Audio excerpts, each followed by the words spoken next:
రాబోయే ఎన్నికల్లో వైసీపీ చిరునామా గల్లంతవుతుందని జనసేన రాష్ట్ర అధికార ప్రతినిధి అక్కల గాంధీ అన్నారు.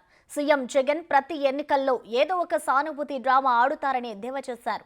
ప్రతిసారి సానుభూతి డ్రామా వర్కౌట్ అవ్వదని, ఈసారి టీడీపీ, బీజేపీ, జనసేన కలిసి ప్రభుత్వం ఏర్పాటు చేస్తుందంటున్న అక్కల గాంధీతో మా ప్రతినిధి శివ ఫేస్ టు ఫేస్.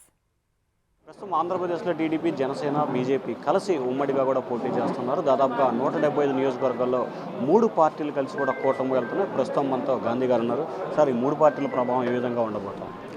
ఖచ్చితంగా జనసేన పార్టీ రాష్ట్ర అధ్యక్షులు పవన్ కళ్యాణ్ గారు ఏదైతే ఈ రాష్ట్రానికి పట్టినటువంటి చీడ జగ్గుబాయ్ జగన్మోహన్ రెడ్డి సీఎం ఎవరైతే ఉన్నారో అతన్ని వైసీపీ విముక్తి ఆంధ్రప్రదేశ్ అంటే ఆ ప్రభుత్వాన్ని పారద్రోలి ఒక మంచి ప్రభుత్వం, ప్రజాప్రభుత్వం, డాక్టర్ బిఆర్ అంబేద్కర్ గారి ఏదైతే కలలుగన్నటువంటి ప్రజాస్వామ్యమైనటువంటి ప్రభుత్వం రావాలని కోరుకుంటున్నారో ప్రజలు, ఆ ప్రభుత్వం ఏర్పాటు చేయడానికి జనసేన పార్టీ రాష్ట్ర అధ్యక్షులు పవన్ కళ్యాణ్ గారు చాలా క్లియర్గా ఈ కూటమిని బలపరిచి ఈ కూటమిలో అభ్యర్థుల్ని రాష్ట్రం మొత్తం కూడా నిలబెట్టి వాళ్ళ గెలుపు కోసం కృషి చేస్తూ ఉన్నారు.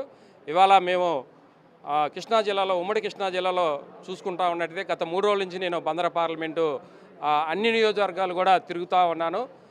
అన్నిసార్లు కూడా చాలా చక్కగా జనసేన, టీడీపీ, బీజేపీ కలయికలో అక్కడ స్థానికంగా ఉన్నటువంటి లీడర్లు కావచ్చు, కార్యకర్తలు కావచ్చు, అందరూ కూడా చక్కగా కలిసి వాళ్ళు ప్రచార కార్యక్రమాలు నిర్వహించడం, అదే ప్రచారమే కాకుండా ప్రజల నుంచి కూడా విశేషమైనటువంటి స్పందన రావటం చూస్తూ ఉన్నాం. ఖచ్చితంగా ఈ ఉమ్మడి జిల్లాలో ఉన్నటువంటి 16 నియోజకవర్గాలు కూడా జనసేన, టీడీపీ, బీజేపీ అభ్యర్థులు ఘన విజయం సాధించబోతా ఉన్నారు. ఇది ఒక చరిత్రగా కూడా భవిష్యత్తులో చెప్పుకోవాల్సిన అవసరం ఉంటుంది. సార్, ఏంటి రాత్రి జగన్ మీద జరిగిన దాన్ని ఎట్లా తీసుకుంటారు? ఇక చెప్పాం చాలా స్పష్టంగా.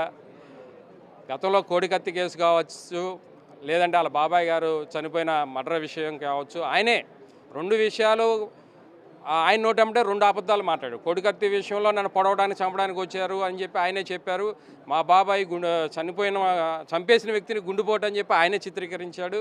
అంటే ఆయన మాటల్లోనే తేడా. ఆయన అవసరాలకి ఎలక్షన్లు వచ్చినప్పుడల్లా ఆయన ప్రజల్లో సానుభూతి పొందడానికి ఇటువంటి డ్రామాలు ఆడటం అనేది పరిపాటి అయిపోయింది. ఇది ఎలక్షన్లో డ్రామా తప్పితే ఎవరు కూడా జగన్మోహన్ రెడ్డి ఒక ముఖ్యమంత్రి మీద రాళ్ళేసే అవసరం ఎక్కడ ఉండదని చెప్పి ఈ సందర్భంగా తెలియదు. సో ఇది మొత్తం మీద చూసుకుంటే కావాలనే రాజకీయ లబ్ధి కోసమే ముఖ్యమంత్రి జగన్మోహన్ రెడ్డిపై దాళ్ల దాడిని క్రియేట్ చేశారు. ఎక్కడ కూడా ఆకతాయికులు చేసిన దాన్ని పార్టీలు కావాల్సిన సరైన పద్ధతి కాదని చెప్పి కూడా జనసేన నేత అంటున్నారు. Vote studio.